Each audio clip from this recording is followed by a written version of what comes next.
what's happened. Oh, yeah. It definitely looks like Bombardier has triggered the start. So from this angle, you can really see the starter's flag. Oh, there you go. Oh, yeah, they're in trouble. Horse racing has always been a sport balanced on the edge of order and chaos. Horses are unpredictable by nature, machinery can malfunction at the worst possible moment, and young jockeys, tasked with guiding half-ton athletes at speeds approaching 40 miles per hour, must make split-second decisions that carry enormous consequences. Rarely, however, does all of that unpredictability collide in a single contest as dramatically as it did during Monday night's 5-furlong Apprentice Handicap, a race that was declared void after a series of mishaps left 5 apprentice jockeys suspended for 10 days each. The story of that race, and the steward's ruling that followed, has already sparked debate across the racing community, from trainers frustrated at wasted preparation to jockeys defending themselves against suspensions. 2 officials insisting that procedures were followed to a T. What happened at the stalls that evening offers a vivid case study of how fragile the mechanics of racing can be, and how human judgment collides with rigid rules when everything goes wrong. The drama began before the gates even opened. Master Zuck, a horse trained by Martin Dunn, became unsettled in his stall. Horses are notoriously sensitive animals, and in the charged atmosphere of a race start, any minor disturbance can escalate. On this occasion, Master Zuck reared sharply, throwing the start into disarray. At that same moment, disaster struck stall 2. The gates meant to release Bombardier failed to function properly, flapping back instead of opening cleanly. In flat racing, this is among the most serious start line malfunctions. Under the rules of racing, such an error requires the starter to trigger the false start protocol, halting the race before it has truly begun. The starter, recognizing the malfunction, immediately raised his recall flag, and an official stationed on the track waved his own flag while sounding a whistle, the clearest signal to jockeys that the race was void. For those watching, the signals seemed unmissable. Yet for most of the riders, charging forward on powerful horses, the warnings went unseen. As Bombardier stumbled out belatedly, left yards behind the field, Master Zock's situation worsened. He had managed to break free, still blindfolded, and bolted wildly down the track. The horse crashed through 3 separate sets of rails, a terrifying sight for spectators. For several heart-stopping moments, concern for his safety and that of everyone else on the course hung heavy in the air. Miraculously, Master Zock emerged unscathed, but the chaos he left behind was total. 6 runners pressed on at racing pace, apparently oblivious to the recall signals.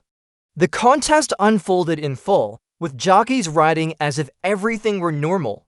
For punters and connections watching, it looked like a legitimate race. But in reality, the outcome was already void. Once the dust settled, a steward's inquiry was inevitable.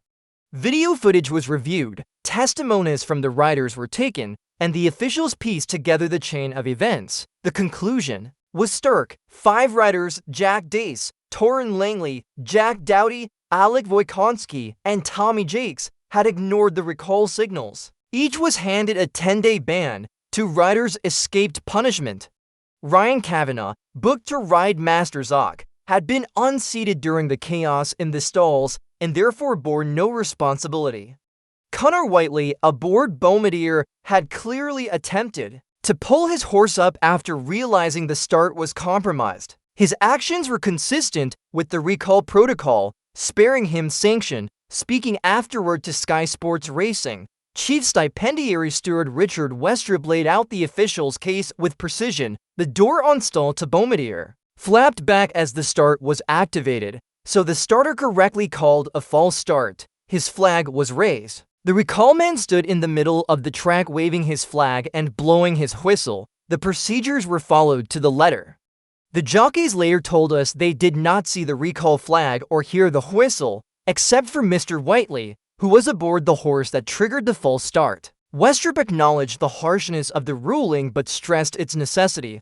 Our guidance is that if a false start is called and the race is nevertheless completed, then the race must be declared void. Every jockey has the right to appeal their suspension, but the footage is clear. The recall man is in the middle of the track waving his flag.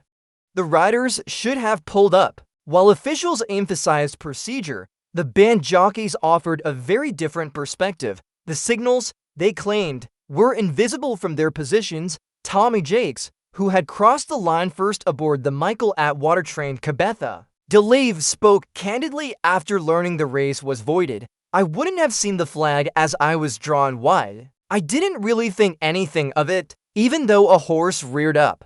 There was some shouting at the start, but I never saw any flag waving and then just carried on." For Jakes and his fellow suspended riders, the problem lies not in their intent, but in the practicality of spotting a flag while managing a charging racehorse in the opening strides. At that moment, balance, rhythm, and awareness of the horses around them dominate their focus. Critics sympathetic to the jockeys argue that it is unfair to assume visibility from every angle of the track. Perhaps the most immediate victim of the voided race was trainer Michael Atwater, whose horse Cabetha Delave had finished in front. As the 7-2 favorite, for connections, a win means prize money, prestige, and validation of weeks of preparation. To see it erased by a procedural ruling is bitterly disappointing. Former champion jockey Sub Sanders, working as a pundit at the track, articulated that frustration. "You have to think Michael Atwater will feel really frustrated. He's won the race, but unfortunately the jockeys couldn't see the flag. It's very unsatisfactory, but we're dealing with humans and horses." The incident highlights the collateral damage of voided races. Not only do jockeys face bans, but trainers and owners lose their chance at rightful victories. Punters too often find their baits refunded, but the sense of anticlimax lingers. To understand the severity of this incident, it helps to grasp the role of the recall flag in flat racing. When a start is compromised, whether by a malfunctioning gate, an unsettled horse, or interference, the recall flag is the ultimate safeguard. Its purpose is to stop the race instantly, ensuring fairness and preventing unnecessary risk. The recall man, stationed in plain sight, waves a brightly colored flag and sounds a whistle. These signals are drilled into jockeys from their earliest training. The system, though imperfect, is considered essential to maintaining order in the high-pressure environment of a race start. Yet Monday's incident raises uncomfortable questions. How effective can a flag and whistle be in the deafening chaos of hooves, shouting, and horses bolting? Should racing authorities explore stronger visual or audio cues, perhaps technological solutions, to avoid such disputes? False start controversies are not new to horse racing.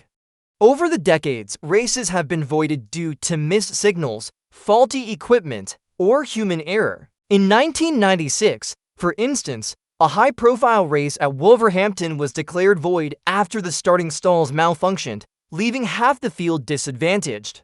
Similar cases have appeared across Europe and beyond, each time sparking debates about fairness versus practicality. The Monday night incident fits into this long pattern.